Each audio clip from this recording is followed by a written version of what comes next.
But if the first step in writing is often taken too early, it seems to me that the next step, that of thinking about it as a meaningful activity, an exercise for the mind as well as the body, a process of mutual, reciprocal education of both horse and rider, often comes too late.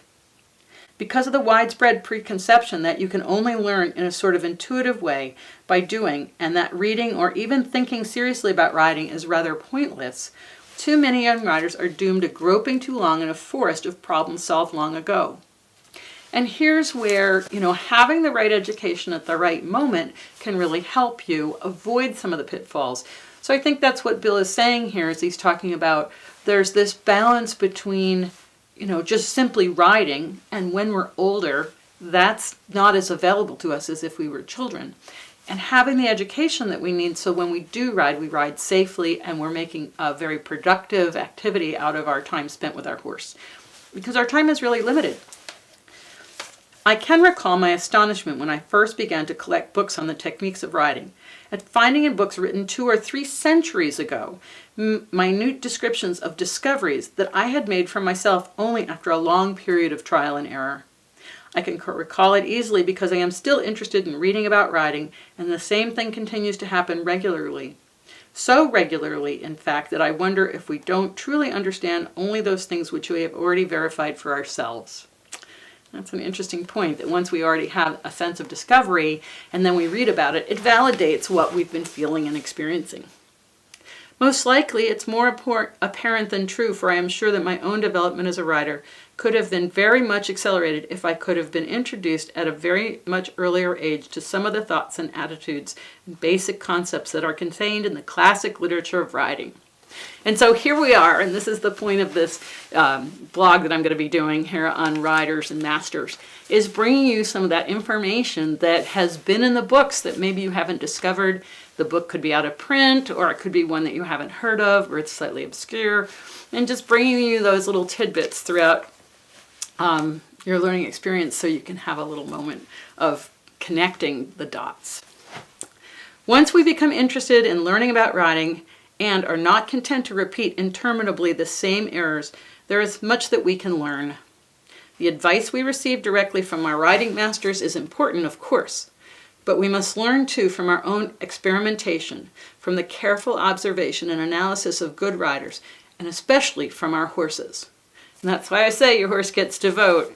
So it's so important to give yourself the opportunity to experiment when you ride. Of course, safely and not something dramatic on a young, unexperienced horse, but to take the time to explore as opposed to just always trying to do what someone else told you.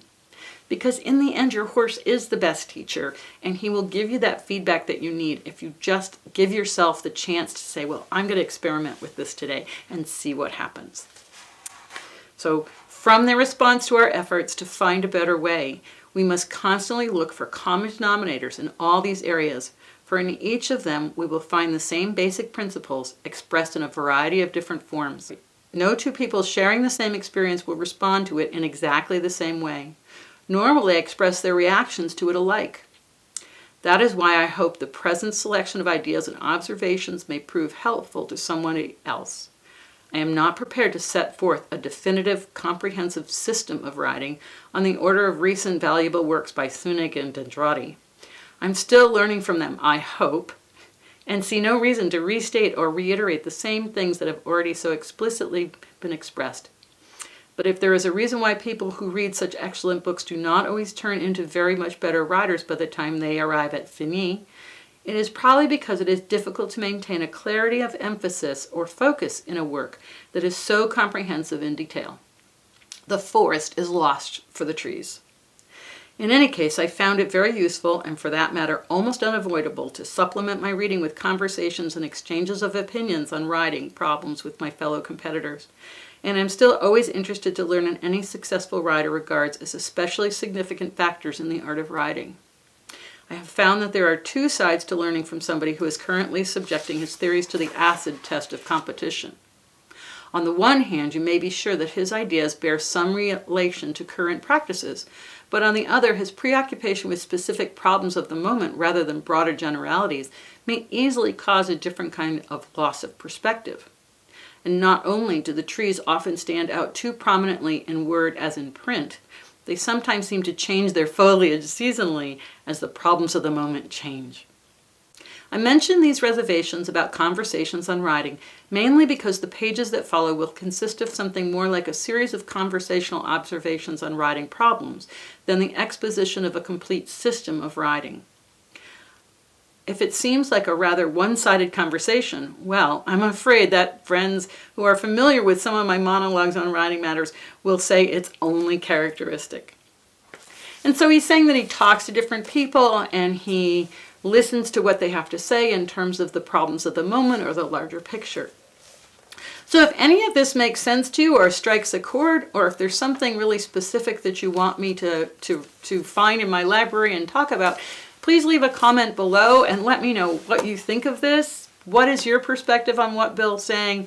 And let's have a conversation on the dialogue. So until next time, thanks for joining me in my library, and please leave a comment below.